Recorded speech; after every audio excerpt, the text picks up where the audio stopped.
Les gars, on quand même il y a la voix. Et voix TV. Et il y a les chaînes pour télé na bino ba chaîne ba YouTube ba nene. Ah, ouais, il y a les commentaires. To s'abonner aux manifestation na yo, au fête, au ibembe anniversaire, ulingi buno bataputu, partout ils ont mis bino burta la en direct awa, ugulandango. Bien kaka na ba numéro bo s'abonner yibisa l'autre yibisa ndekuana ke bo s'abonner na Ewawa TV.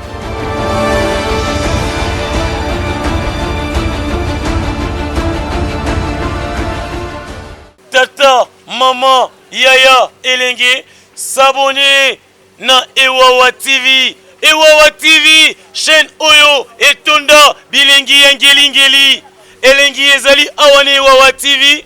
Ata nalisala ya soso na litoi okoyo kate tala yo luki bagaga kitoko yakane Ewawa TV ba télé réalité kitoko awane Ewawa TV olingaka ba émission okozwa awani osezali eloko ezangite sala boye lisapina oyo lembulela kasupu kotala ngona YouTube.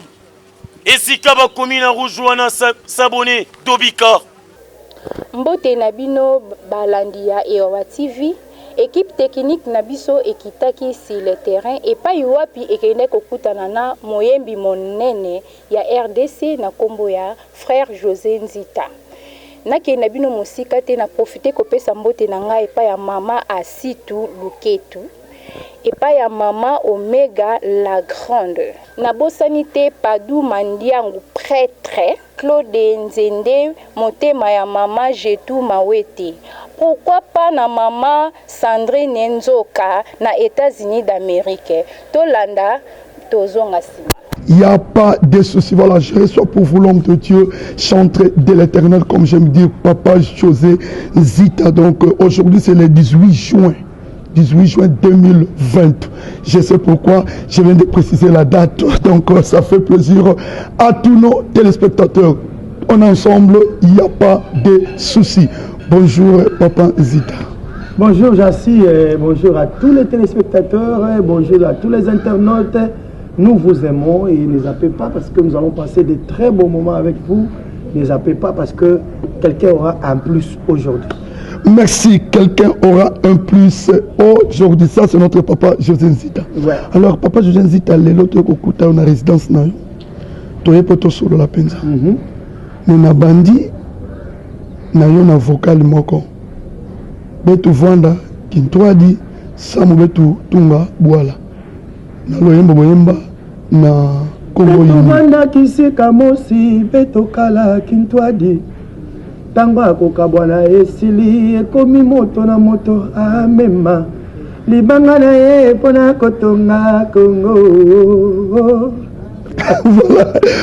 Voilà, je pense que déjà référence on va noter ici avant de quitter la maison mais quand le même Papa Nzita to salano émission par rapport après réalisation Nzembwana to salano une émission au Oloba au PSAP ba raison na yo ezala qui valable mais tout le monde yo oye koyemba Congo nouveau na kati ya Congo nouveau Papa Nzita abungisi histoire abungisi histoire parce que toza na 5e république mais Papa Nzita a ramassé kaka 2 même Moutou Simba clé ya histoire ya Congo a pensé était na Nzembo na ye aye kozwa 2e république et puis a sauté 3-4 aye na 5e. Et zala qui dit à quoi parce que Batouana baza importante pa na yo.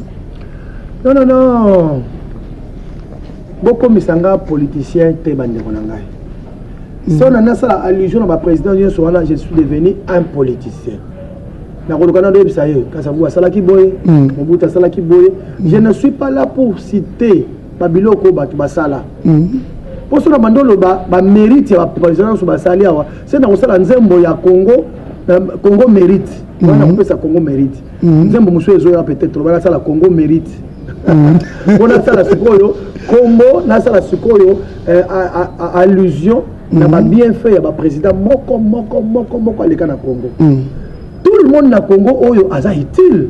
Oui. Na bonne sanité. Même Mobutu que j'ai cité, Mobutu a utile. Mais quand vous avez tout le monde, Mobutu mutatika ngo. Mais je vois que Mobutu côté négatif. Tanga ya wana loba. Makambo zolo bezalaki eza spirituel. Ya ba bandeko bolongolanga plus na makambo ya mokili oyo. Bolongolanga plus na makambo physique. Bolongolanga plus na makambo ya nature. Nana za surnaturel na matimo mokeli kolo. Amen. Na zolo bela makambo eza spirituel. Ok. Vous comprenez, hein? Très bien. Donc, ce qui n'a qui Kassavubu parce que Kassavubu n'a monnaie n'est l'autre.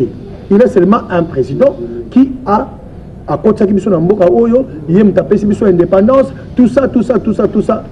Lumumba n'a pas autant gaïté pour et là comme Lumumba le baki de spiritualité, on a la kangaki exaté. Au moni. Donc, nous avons la batouba le baki, basali ben fait spirituel. Kabila Lipe, le baba fait spirituel dans Mboka Oyo. N'est jamais trahir le Congo. Ce n'est pas spirituel. C'est un moral, c'est la morale. C'est un conseil moral pour les Congolais de ne pas trahir leur pays. Ça, c'est comme tous les présidents qui disent ne volez pas, ni ne zabongo, c'est normal. Mais mataki moi mukeli kolo basiba ki moi milimo, ne bango na tangi.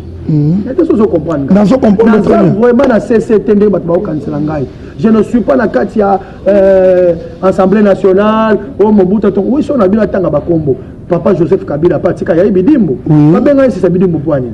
Pour Atika Babidimbo. Non, sauté qui est. Non, la sauté est pour ce qu'il y a autant de zate. Non, baza ba innocent na histoire. Baza innocent na ba histoire. Baza la histoire spirituelle amboka na biso bango baza ba innocent. Papa Nzita confirmé que na kata histoire spirituelle bango baza ba innocent. Ba innocent, quoi nini? Na ba fait spirituel mi balé na tangi bango baza na kata. D'ailleurs ngaso talibé na épargner bango. Très bien. Na épargner Kabila papa, na épargner Kassavubu, na épargner Kabila fils. Na ayi kombako. Kassavubu ti kombako. Combat mais ouais. Na épargner combat mais yam tabanda. Bien félicitations pour l'indépendance. Et si mais la fait spirituelle dans Mboka Nabiso, en tout cas Kassavubu n'a jamais dit des choses où il complique Mboka Nabiso spirituellement. Non. Na papa Moussé Désiré Kabila, il n'a jamais dit quelque chose qui a compliqué la spiritualité de notre pays. Albani Kaka n'a jamais trahi le Congo, il nous a donné un moral, la morale plutôt, où le biso tozwaki. Moral le biso tozwaki et ça là qui que biso toyeba ko trahir Mboka Nabiso te. C'est bon, c'est vraiment la morale ou appelle ça biso. Na yena Kabila fils. Kabila fils a tongi ba benge si sabidimbo nini. Mais il n'a jamais, il ne s'est pas ingéré dans les choses spirituelles de notre pays. À côté de yango moni atangi était pour na épargner bango, na ko na épargner bango, na linga ki tout te ba ko tra ba débat wana. C'est ça débat ko très haut. Et ça li kolo makasi donc soko mati yango donc ça li kolo. Papa Nzita, je comprends que vous oki mamakam. Maloba wana non, toyebio. Obanda biso na kananga photo.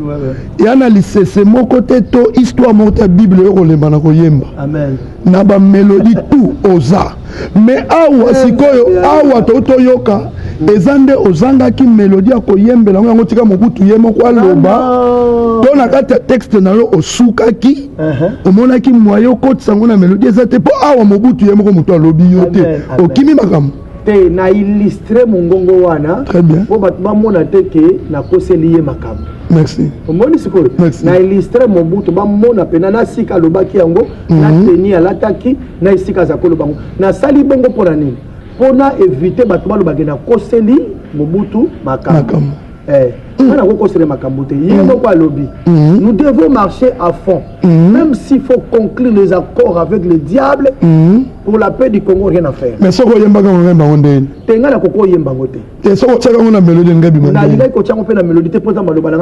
malédiction, je ne peux pas chanter ça. Mais oui, bien sûr, je ne peux pas maudire mon pays comme ça. Oui, Mobutu, je suis condamné. Je m'acharne contre Mobutu. Non, non, non. Je suis acharné contre Mobutiste.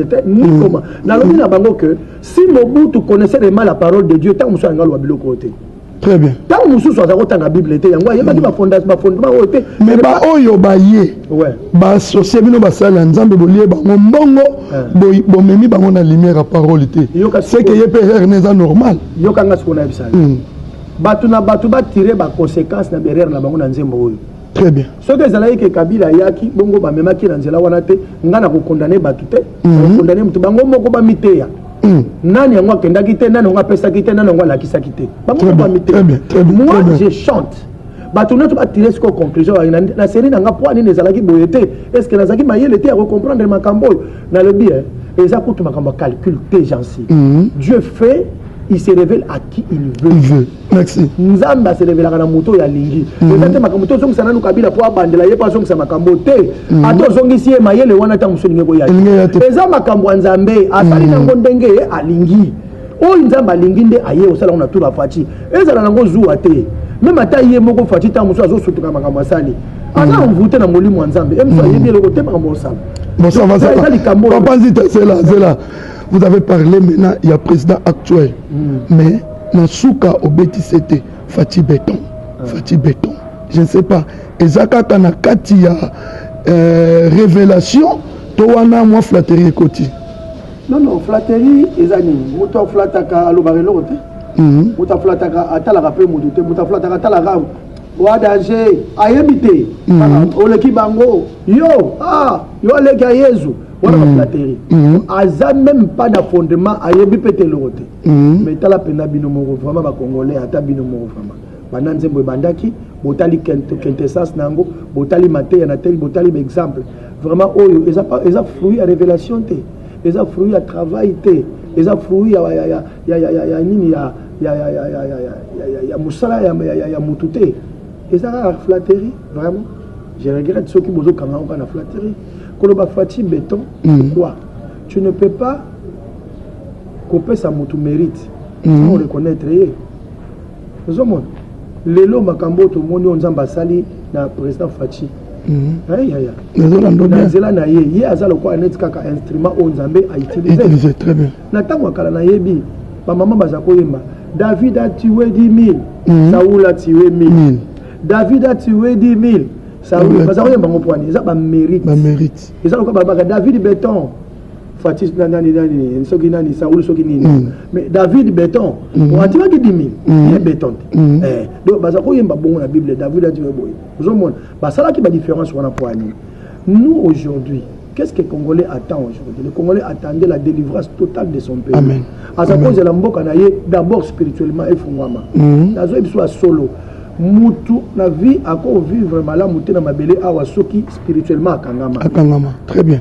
Pourquoi le combat spirituel est bimé fungwami? Pourquoi maman Olangi a fait le fait maman Olangi paix à son âme na papa? Pour anini ba fungola combat spirituel. Combat spirituel est fungoli ba fia ba tebele. Amen. Oza ba lakela yo mabe baloba makambo na vie na yo etikala na yo. Ça va evandela yo na nzoto. Maloba wana.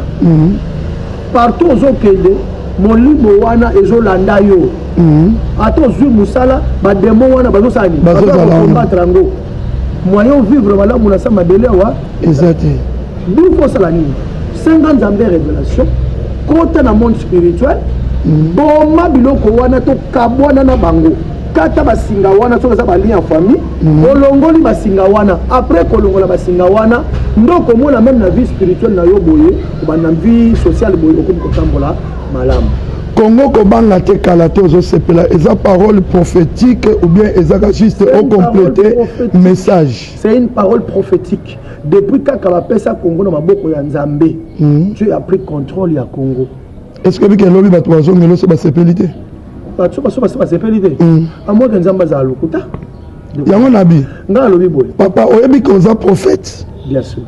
Olobi Congo sepela longole lamba matanga siko soki lobi tolati ya matanga toluka yo question ka tozotuna eza moko soki ya matanga eumeli c'est la prophétie qui est négative matanga ekoya lisusu na mboka oyo te croyez-moi osakoli yango tala caméra ya matanga na mboka oyo bandeko na nga ekoya lisusu te mpona nini tosalaka makambo nyonso na mboka oyo totikala koasocie yesu te e yesu nano aeshua te na makambo nyonso baasocia ye amen.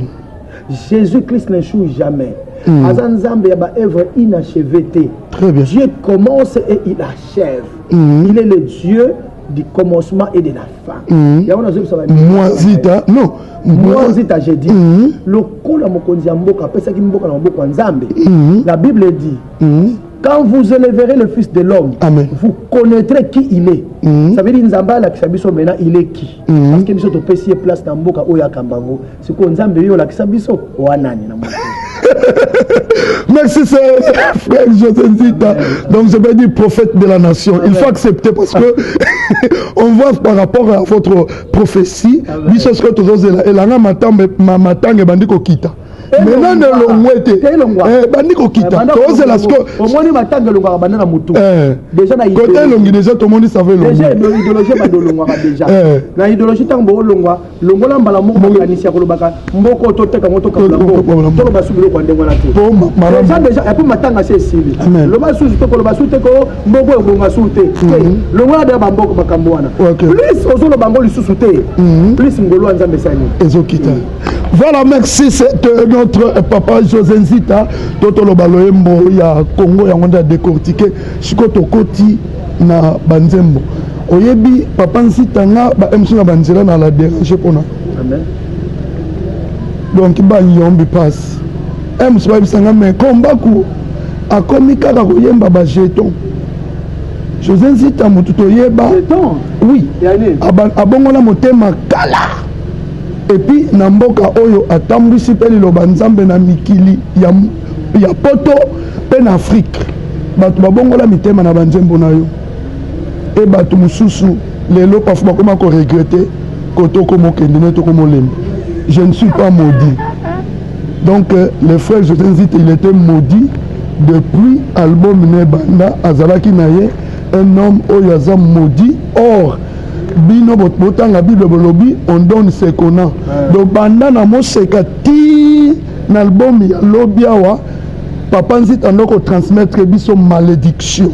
Donc kaka sikoyo lokola yo za sous maudité dans album yo po bandiko délivrer biso. Merci bandeko na ngai. Yango moni mambo nzambe il faut ka to comprendre to surtout la kisakango batu. Lelo na lingina yebisa bana nzambe ba otala ngai. La plupart ya bato ba réussir mingi te na vie déjà ba bazana incertitude ya vie na bango azana incertitude makasi que un jour ko simba la vie na ye soko tourner na la yebisa ki ndengwana o tende na mona na famille na biso surtout comme na case à 45 ans en tout cas bato yo so ba mo ba sala la soute so comme na âge à 20 ans bato yo ba sala ba sala mo na ba kufi biso bela route malade na ba âge à 35 ans to so malade tel. Oui. Or na ebandeli ya mokili nzambe tango azokela adana f alobaka je vous bénis. Très bien. Soyez féconds. Très bien. Multipliez et remplissez. Kala bandeko na ngai ce n'est pas aujourd'hui que na yebi que na pambwa mano motana bakanganga photo mutako sala défi aza maladie aza modi jamais tana so ba pona ngai moyo etelemi mutako telemi sa moyo azo ndima te kazana moyo mais to comprendre comme chose qui n'a pas doute quand yo ba mutolo bango comme chose qui n'a pas doute parce que yambalo ndo beti c'était je ne suis pas maudit nazo ba doute pas na ngate doute pas ina bango pas ina batu tala nazo ebiselo ko mo bande ko na ngai kat na Yesu le gens ba comme plus ko agréé maloba o batu balobaka que maloba biblia. Très bien. Moi je suis content. La Bible nous dit des choses. Mais batu batiaka kana biblia te. Omona muta on dit la prophète mo boy. Yo la famille na bino ba yebisa kinga en tout cas bino bopamba mate. Pour ça la boya en tout cas za moi passer bino boko ko réussir na vite. Abosani ke nzamba yebisa ki yetu ye béni na ibande. Amen. Ah boni boy ko. Amen. Boni boy ko maloba ya mutu ya prophète o tina mutu ko ya biblia o bois. Tangu ka ko sali ndengwana d'office tu es maudit. Parce que la Bible c'est bisuboué. Bah oh nyonso, bah so acclamer la malédiction. Pas ça maudit. Quand tu acclames la malédiction, tu es maudit. Amen. Or la Bible et ici biso to croire na maloba ya Nzambe. La Bible dit recommande ton sort à l'Éternel, mets à lui ta confiance et il agira. Muto yo mona ndima maloba plus ya mutu azo di ba Nzambe te, donc il met sa confiance na bat. Or la Bible dit mutu akokufa. Mouto a koleka. Il n'y a pas mouto a kotika na libanga na mokili oyo. Mais la parole est infaillible. La parole c'est Christ. La parole c'est Dieu. Et kufaka te. Passe na ngande bato azo pesa confiance c'est pas bato ba kufaka. Na maloba ya pamba ya bato. Bible dit ata ba pesa prophétie. Examinez si elle vient de Dieu. Examinez. Éprouver les esprits pour savoir s'ils sont des dieux. C'est ça que Dieu nous recommande. Il faut qu'on demande l'esprit à discernement. Comment quelqu'un peut te dire tu es maudit alors il y a un petit otikali okangami ndenge wana otikali zoba ndenge wana ya kondima malédiction oyo sans cause. Dieu n'est pas content de ça. Nous devons croire que Dieu nous a délivrés. Nous sommes bénis. Depuis que le Seigneur a pambola biso, alors bon la que la mamalamu. Crois à ce que Dieu a dit. Amen. Voilà. Mais mutumo ka bisanga que na moni ndeko nonzita minkunga lokola esimba te yango pena ye moko a confirmé pena malédiction vie na ye. Mais sikoyo tomoni je ne suis pas maudit esimbi. Abina santé, il n'est plus maudit. Il y a un papa Nzita, il y a un sentir que signe de délivrance. Non, on a délivré depuis longtemps.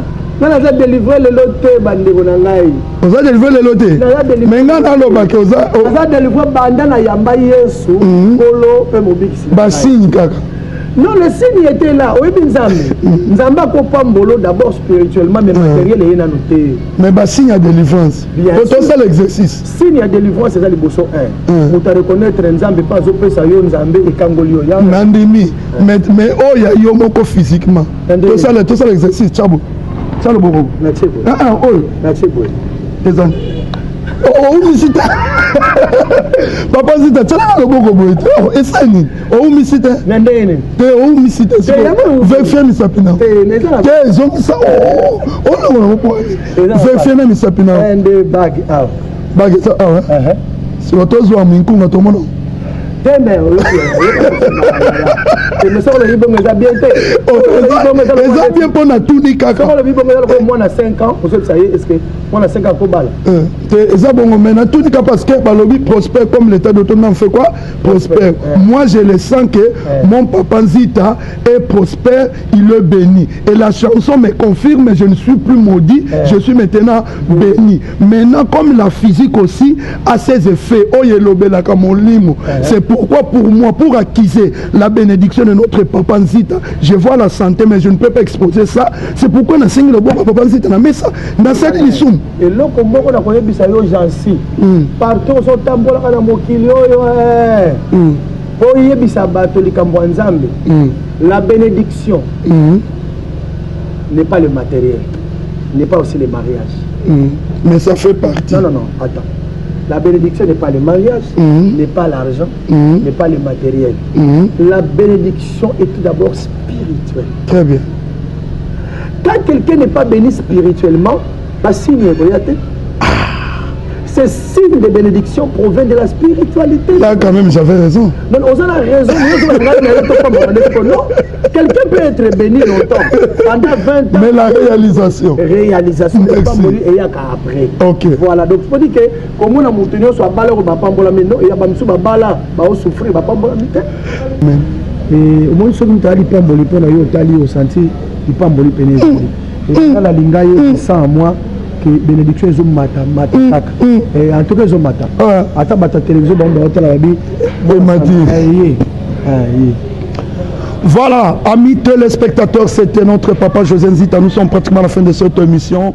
Toti kolanda frère Nabiso José Nzita ndenga uti ko palola wana eza première épisode deuxième itokota lango na mikolo ezali koya poto sukisa na pesi mbote nanga na NR Sita famille Sita na Angola na pesi mbote nanga na Gelor Kamwiziko na pesi susu mbote nanga na Jansi Mayasi prêtre ya ba prêtre na pesi susu mbote nanga na Sele Masamba Babijou na pesi mbote na Edi Lucano na Paris na pesi mbote na Mama Kembo Gloria. Pourquoi pas na ingénieur Edouard Kongolo na Afrique d'ici na famille nanga Kitenge na famille Ngweshi bo s'abonner na chaîne Ewawa TV bo zala jamais dessus.